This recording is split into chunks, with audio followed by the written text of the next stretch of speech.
Hey everyone, welcome back to 30 Days to Make a Sale. It's day 5 and today we're going to be discussing expired domains and due diligence.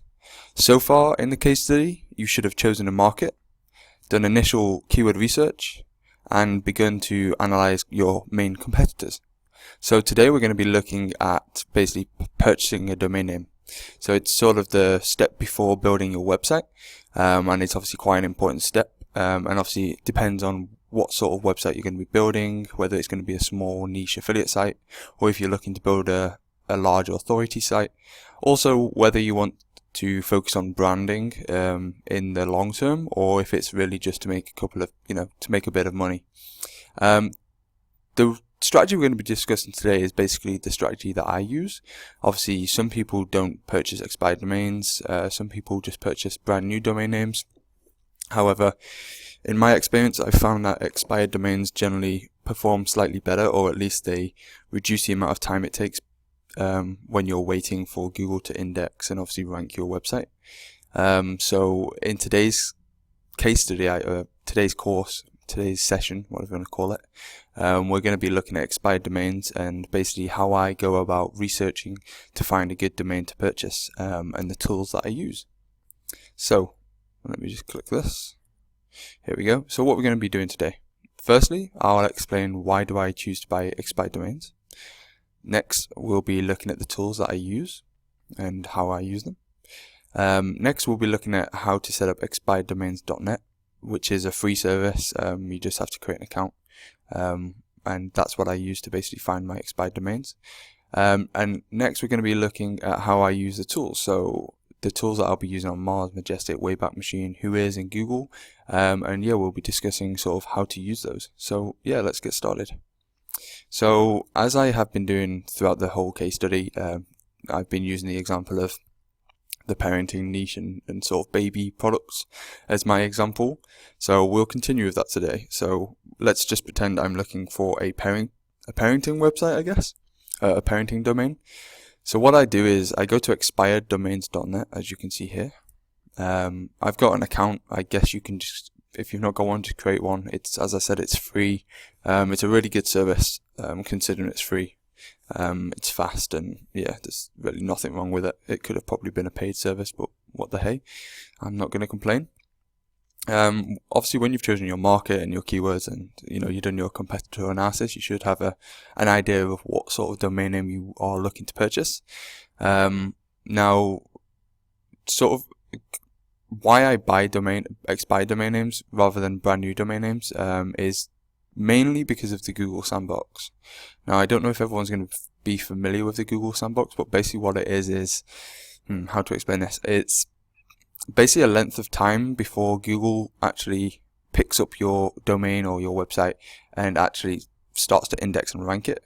Now this depends on obviously how quickly you build the site, how quickly you add content, how quickly you get your site indexed by Google itself. But the process is really initially starting with the index, but after that it's more how long will it take for Google to start ranking your site and start treating your site as a legitimate website. Someone could have probably better explained that than me, but basically what you generally find with a brand new domain name is that it will take between 3 months and 6 months for Google to really start picking it up and start throwing you in the SERPs. However, with an expired domain, obviously because it's got historical data, what you generally find is as soon as you've relaunched that website, you do typically find that you start to get indexed and start to get thrown in the SERPs quite quickly. So it means you reduce the amount of time that you're waiting. As well as that, my other reason that I buy expired domains is if you do your due diligence and you hunt around, you can actually find some really good domains with actual domain authority and page authority, and quite possibly sometimes you find domains that have really good links back to the website. For example, I found a domain a couple of months ago. It had a low domain authority. It was only 14, so it wasn't spectacular. But it had a link from parenting.com. It was actually a parenting domain. I've not used it, but I've got it.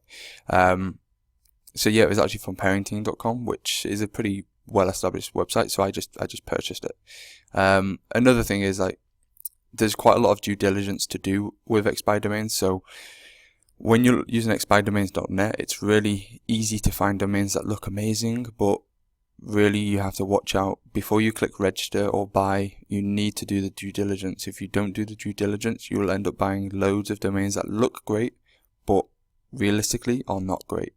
Because what you find is a lot of people who have previously purchased or built PBNs, private blog networks, will have used these domains for black hat techniques. So, link building to random other websites, or a lot of the times you'll find that there's pornography hyperlinks, like anchor text, like adult XXX or Viagra or sex toys or something like that in the anchor text, which I'll show you how we can see that. So you just have to watch out. Basically what I think is, if it's too good to be true, then you need to spend more time doing due diligence, because the likelihood is it is complete rubbish. So yeah, let's get started. So yeah, we're going to use the example of the parenting niche. So what I'm going to do here is I'm just going to type parent. What this does, this little search box, is crawls, I guess, expired domains API that they've got with all of the registrars and wherever else they're pulling data from, and it brings back domains that are relevant to the keyword itself, parent. Now, before I start looking through all these domains, I need to filter this, because there's quite a lot of crap in here. So we click show filter, we click this, we click this, we click this. No fake PRs, page ranks, no unsure page ranks, no page rank -1. The reason I do that is a page rank -1 generally means that it's been there's been bad backlinks built to that site in the past, and it's been deranked, depage ranked. No unsure PRs, again, just means that it might just be a bit spammy, and no fake PRs, again, it might mean it's just a little bit spammy. I just prefer not to really have any of this. Otherwise, you just waste a lot of time going through domains that you think are going to be great, but they're actual rubbish. Another thing I sometimes do, depending on how many searches I get, is I click only available domains. Now what that does is ensures that the only domains that appear are ones that you can register. You might find that a little bit confusing, but the thing is, like, you can purchase domains that are not just available to register. I know it's called expired domains, but you can actually purchase domains from, like, Cedo. Cedo is a big domain auction site. GoDaddy themselves have an auction segment of their website where you can buy them there. Now the issue with that is, at least with GoDaddy auctions, I've bid on a domain before and it's been coming to a close, the auction, in a day or two, it's closed and then it's automatically reopened, even though I bid on the domain, so it's quite annoying. So yeah, you end up sometimes wasting a lot of time looking through domains that you think are available, and then you go to the status box here and you realize that it's not available, and you actually have to pay $1,000 or $25,000. And sometimes, well, your budget might be a little bit lower than that to get started with, so it's just best to click only available domains and then click apply filter. So now you can see everything's available to register, so that's good. Now to start with, what I do is I look at DP, then BL, then PR.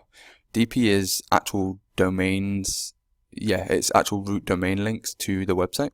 So as I mentioned in yesterday's video, obviously one website can link to another website, hundreds of times. But what DP does, it just counts that link as one because it's from that specific website. BL is obviously backlinks or external links, and that obviously counts all of the links. PR is PageRank, which obviously isn't updated anymore, but usually, maybe not usually, but sometimes you can find a pretty decent domain just based off filtering from a PageRank. So let's start with DP. So what sort of domain name are we looking for? Well, if I was to build a parenting website, then what I'd want is something that's brandable. Now the reason for that is because I'm sort of past the point where I just built niche sites for the sake of building niche sites. I'm sort of looking more towards building authority sites now, and authority sites obviously need some sort of branding. So rather than, registering bestbabycarrier.com, I would want to register something more brandable, more unique, more appealing, I guess, and maybe appealing to a more broader spectrum. So, parents in general, not just people that are after baby carriers. So things like, something like parentingtips.com, parentingguide.com, those sort of domains. Obviously they're not available, but something cool like that would be pretty fun and pretty awesome. So that's what we're looking out for. Another thing is I generally go for .com. I won't go for .co.uk unless I was actually, targeting google.co.uk. Info I never buy because it's a really cheap domain name. So I just think Google thinks it's cheap as well. .net and .org I try not to buy. The only reason is .com's obviously the most popular, and if I've got a .net, who's got the .com? And if this website goes to be a huge website, are they going to leverage traffic from me? Are they going to refuse to sell it to me? Or are they going to keep hold of it just simply because we've got an established site on the .net? I'd rather just have control of the .com from the start. What else? I don't purchase domains with hyphens in between. So I can't see any here, but if this was parents-4, reason being, again, someone's going to have the one without the hyphen, and I don't like knowing that's not me. Secondly, I think it looks messy and unprofessional. And when you start doing branding and setting up your social, it's going to be really difficult to try and add a hyphen into that and make sure people are aware it's not the parents-4.ru. It's that one and not parents4.ru. So just discard hyphens. Don't even think about them. They're just rubbish. Also numbers, I generally don't go for numbers unless obviously it's relevant. And yeah, that's about it really. So we've filtered by DP. So what we've got here is an India website, the parentingspace.com. That sounds nice. So what we do with this is we copy it, then we go to Moz OSE, Open Site Explorer, which again, as I mentioned yesterday, is free. We paste it into here. We look at the results. So it's got a 9 DA, so it's not huge. Now what you'll notice here, before I do that, is it's got no established links. So what the chances are that the links were actually built to www. So it's always best to check both. So let's click this. I knew this was going to be the case. I knew it wasn't going to have any here either, but that you need to check both because that is generally the case. So a 9 DA is not huge. It's pretty rubbish, to be honest. The domain name itself, it's not bad. It's quite nice. If I wanted to investigate more into this domain name, then what I'd do is I'd copy it from here. I'd go to here, which is called Wayback Machine. What this does is keeps a collection of cached pages from websites since the beginning of time. So what you can do with this is you can check whether a website's been used for malpractice, like a PBN site, or it's been hosted on as an adult website, or things like that. Really, you can see from the beginning of time. So we can go back to 2009. Click here, and we can have a look at the website. So look, this was the website back in 2009. Pretty crappy looking website. The Parenting Space, your resource center for parenting DVDs. Okay, I like it though. If I was looking to buy this would be great because you can see that it's just a very ugly but very innocent looking website. It's not been used for porn. It's not been used for backlinking, for PBNs. It's not been taken advantage of, or at least in 2009 it wasn't. So what we can do now is let's go to 2011. Now why we're doing this is because we want to make sure it's not been used at any point in time for bad practices. Again, we're in 2011 now, and it looks like they updated their logo, which is great, but the website stayed pretty similar. But it looks okay. The reason you're seeing all of these images not displaying is because it's a cached version, so images don't always appear. Obviously this was 2011, it's 5 years ago, so things do move around in the web. Next, let's go to 2013 and see what it looks like then. Okay, so this will come up sometimes. I actually don't know why this comes up. I think it's... Oh, I see. Oh, God, look at that. So it redirected to cacheinanycar.co.uk. I don't know why they redirected it there. So that sort of thing to me is a red flag. I don't like that. Again, it's been redirected to logbookloansguide.co.uk. I don't like that. Let's go back. So let's go back, and let's go back again to 21 captures, because that's how many's been captured. And let's go all the way to the last one, which was just in early 2014. It's an error page. That's fine, that's not an issue. But I don't like the fact there's a redirect in 2013. So to me that would be an initial red flag. That's fine, that's just, there was nothing on the website. Yes, it was redirected in mid 2013. Now, if this was a really good website and it had a really good strong DA and a strong PA and some strong links, something like that getting redirected for 3 months, 6 months, whatever, I could probably just sort of put it to one side. I wouldn't mind it that much. I'm sure it wouldn't be a massive implicator. However, as an initial red flag, and for a domain that's only got a domain authority of 9, I don't think it's worth the risk. However, let's just pretend we were looking at this further. So this was the second step. The next step is Whois. Whois gives you data about who's registered the website, when they registered the website, when the website was originally registered, and so on and so forth. So you can see it was registered once. No, it was been with one registrar and dropped once. It was deleted and now is available again, and it's been archived since 2009. There's no details given because no one actually owns the domain at the moment. But the good thing about looking here is just making sure there's no dodgy information. But this is really just for me out of curiosity. I just like to see how many times it's been owned and passed and thrown about. The next part, if this was okay, which generally it is Majestic. Now I use a free account here because I'm cheap. I use a free account because I don't actually use Majestic much, but it's good for looking at this.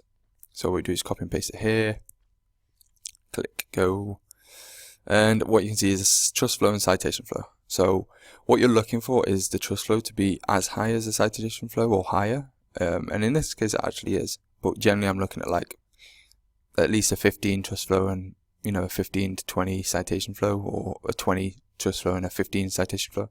I'm sort of looking double digits. This one's not got double digits, but I mean it's good to see the trust flow is higher than the citation flow. And here we go. So we can look at, here we go, www has 13 and 22. So it's actually not too bad. It's a little bit low compared to the citation flow. It's not that bad. It's not too bad actually. So next we can look at Ahrefs. So this is a paid account. I've got a 14-day free trial here because again I don't actually use Ahrefs much. And then on the 14th day I'll probably get a refund because I don't think I'll use it yet. I don't know, maybe I'll register, I don't know. I've got too many tools. So what we can do is click search. So if you watched my video yesterday, you should be quite familiar with Ahrefs by now. What I'm looking for here is basically I want to go down to the anchor text. Okay, so the only anchor text they've had is organic birth. 100% links has been organic birth. How many links did they have? Okay, alright, so they've only got 4 links, that's why.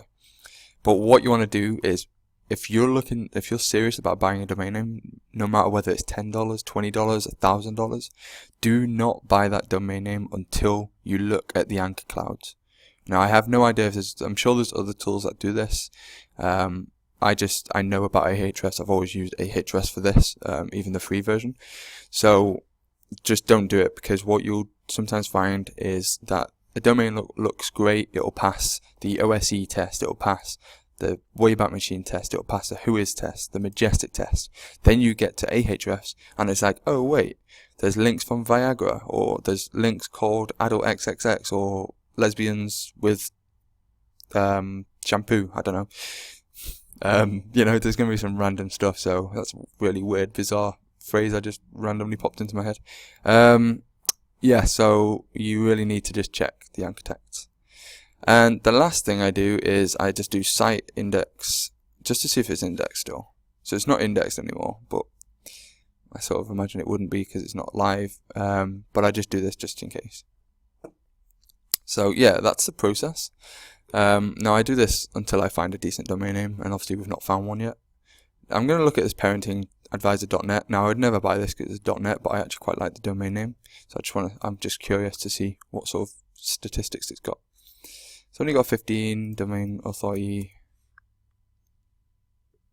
So here, you see that? So I just did parentingadvisor.net, and it came up 15 domain authority, but no links, which seems odd. So you go to www.parentingadvisor.net, and it's got 23 links. So it's because they chose www. Rather than non-www.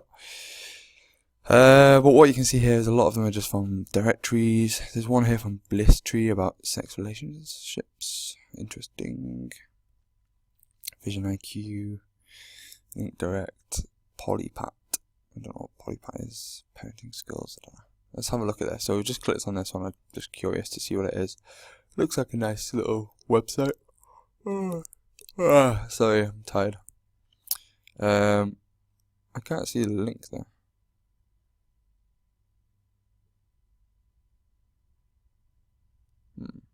Where's the link? Okay, there was a link here. Maybe they removed it. Either way, there was a link here once. Okay, so again, 15. Not got many strong links. Let's go to. Just want to check it in Majestic if we've got enough. 526 is awful. Yeah, it's really bad. Okay, move on to the next one. So I'm looking usually for quite short and snappy domain names, something that just rolls off the tongue, or something that just really just tells you what the website's about before you've even landed on a website. I'm not looking for anything that confuses people. Just give me a second, I'm just going to drink some tea.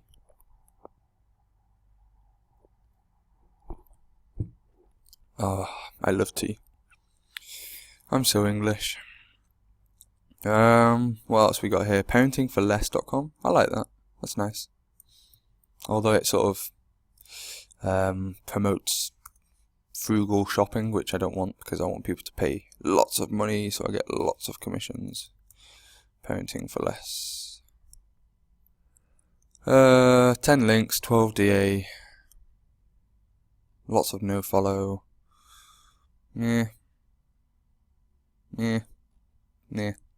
Nothing fantastic. What else we got? Parenting Tips Plus. I don't really like that domain name. Oh, okay, let's have a look anyway. Curiosity gets the best of me. I mean, this is really it. This is how I find an expired domain. I've done it with all of my newest websites. I think what the 1, 2, 3, 4, 4 out of 5 websites that I am currently working on. I've done it. Like 4 out of 5 new websites that I'm currently working on. I've obviously got other websites. I've got expired domains for 4 out of 5 of those. And the only one that I didn't get an expired domain for was one that I needed a branded domain, so I already knew what I wanted, and it wasn't registered, which was great. But actually, no, that was registered back in 2004. I just didn't realize. I bought it from GoDaddy. Like, I just registered it because it was free, but I had a look on Wayback Machine after I purchased it and actually realized that it'd been registered before, way back in 2004, sorry. So yeah, interesting. What else have we got? Mommyparenting.com. Oh, some of these domains are rubbish. Right, something like this, parent-shop, just no, never, rubbish, awful. And like this, first-time parent with a 1 and an ST, no. Oh, the parent entrepreneur, I like that. That's cool.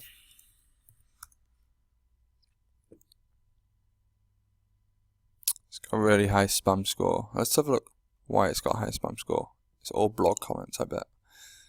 That's definitely going to be a blog comment. And the guy who owned this, or the girl that owned this, was obviously affiliate marketer, because they've gone on to all these affiliate marketing websites and posted comments. No, I do not want to follow Neil Patel. Where is this link? Let's just go to view source. Oh god, look at that face. What was it called? The parenting. I don't know why I'm asking you. You're not going to reply, are you? Stupid person. The parent entrepreneur. Yeah, it's comment. Yeah, obviously it's comment, but I just wanted to check. Hi Neil. Hello. So smiley. Yeah, so it's a comment, so I'm not really interested. This one's what? I do not want to be push notification. Strange. That's going to be a comment as well. So, nope. That's another no. What else we got? Now I'm not going to go through all these until I've actually found a domain. That would just be crazy. But I just want to give you an idea of, like, you know, what to do. Parentshut.com. I like that. or it could be also seen as parent shut. Don't like that so much. It's rubbish. Okay, so yeah, we can rank by DP, then we can rank by BL. And this will just show us overall amount of backlinks. So we can see nothing very good. Yeah, and then we can do PR and see what comes up there. Parentlearningboard.com, parentingpassport.com, parentingpassport.com. Let's have a look at this. This process, I mean, you can get lucky and it can be quite a quick process, but at the same time, you know, you need to take time to do the due diligence and to really find the right domain name. There's no point settling for something that you're not completely happy and satisfied with.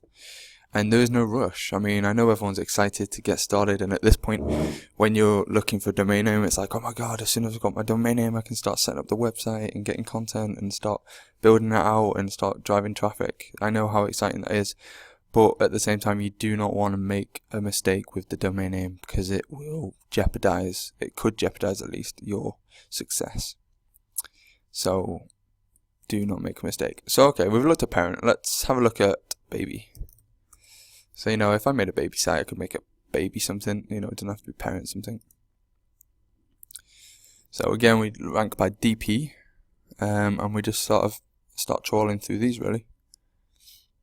So I like domains that have been around for a long time, as long as they're obviously clean.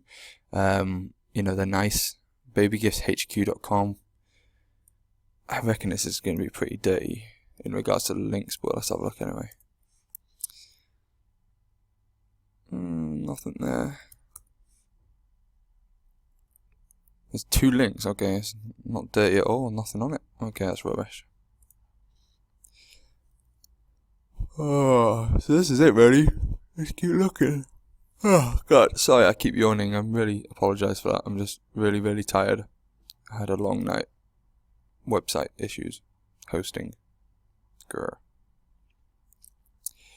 Yeah, I'm gonna sort of, but let's just go through it once more so everyone knows exactly what they're doing. So, you go into expireddomains.net, you make an account, you search your market. So if you're doing phishing, you type phishing, you wait for ones to appear. Look at that, phishing.xxx, funny.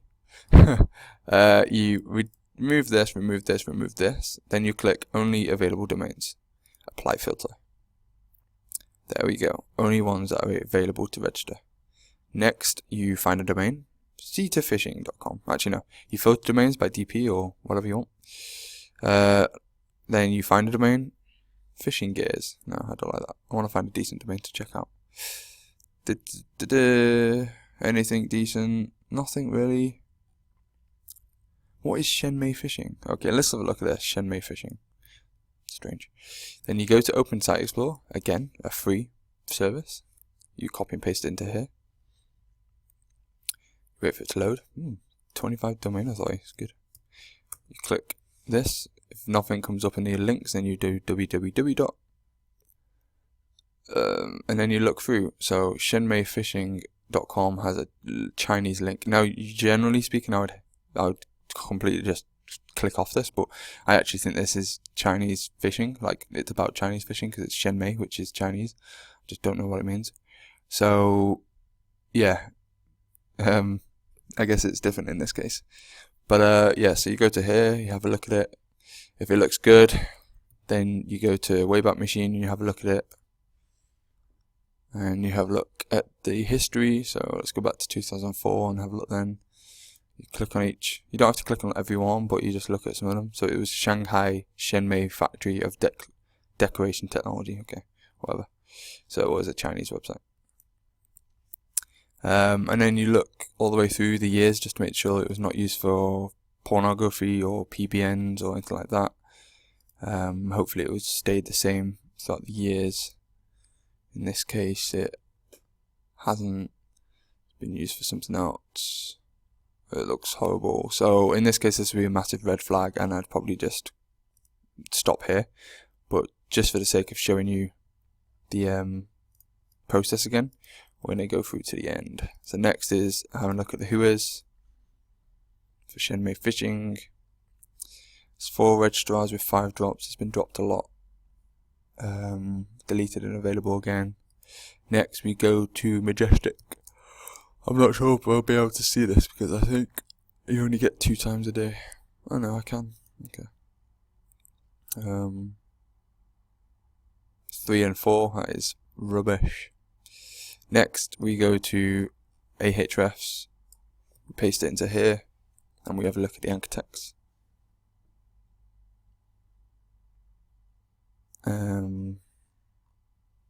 Wait for it to load, come on. Oh, here we go. Oh, they're all in Chinese, aren't they? Stupid. I have no idea if these are relevant or not. I actually can't read Cantonese, if it's Cantonese. It looks like whatever. Or simplified. No. Simplified? Whatever. MBA, MVP, QQ is a social network, so it's probably not relevant. NBA, National Basketball Association? Is it? I don't know. So maybe these aren't relevant. I really picked a rubbish example. And the last part is just to see if it's indexed still, which you just put in the domain here. In most cases they won't be. But I don't know why I do that, to be honest. It's just a habit. But yeah, the main things are expired domains, OSE, Open Site Explorer, archive, really important, Wayback Machine, it saved me a lot. Domain tools, just to check. Majestic's good to check the citation and trust flow, and Ahrefs definitely to check the anchor clouds. It's completely, this is not a optional part of the process, this is a crucial part of the process. I found a domain name yesterday. Well, actually I didn't. A friend of mine pinged me on Skype yesterday with a domain name. I looked at the domain name on OSE and I was like, wow, how has this guy found this domain name so fast? It's like amazing. I was really excited for him. I had a really good domain authority, some good strong links. I think it even had a link from DMOZ, I can't remember exactly, but it had some really good links. It was expired, so it's available to register. I looked on Wayback Machine, looked fine on whois, looked fine on Majestic, and then I got to Ahrefs and I looked at Anchor Clouds, and it was like Viagra, XXX, blah blah blah, Louis Vuitton, Gucci. So I was just like, oh damn. It was a very big shame because it was a very nice domain name, but yeah, I mean, obviously saved him from spending money on that domain name because it would have been a waste of time really with those sort of anchor links. So yeah, that is the process, and that is all we have in day 5 of the 30 days to make a sale case study. Apologies for me yawning so much. I am tired, but I do hope you found this useful. I'll obviously provide a write-up and a step-by-step written guide for this very soon. But yeah. Awesome. Next day, the next session will be about content plan, I think. I'll also be announcing my niche soon. I'm just trying to figure out when, like in the next couple of days. But yeah, hope you enjoyed it. Thank you very much. Goodbye.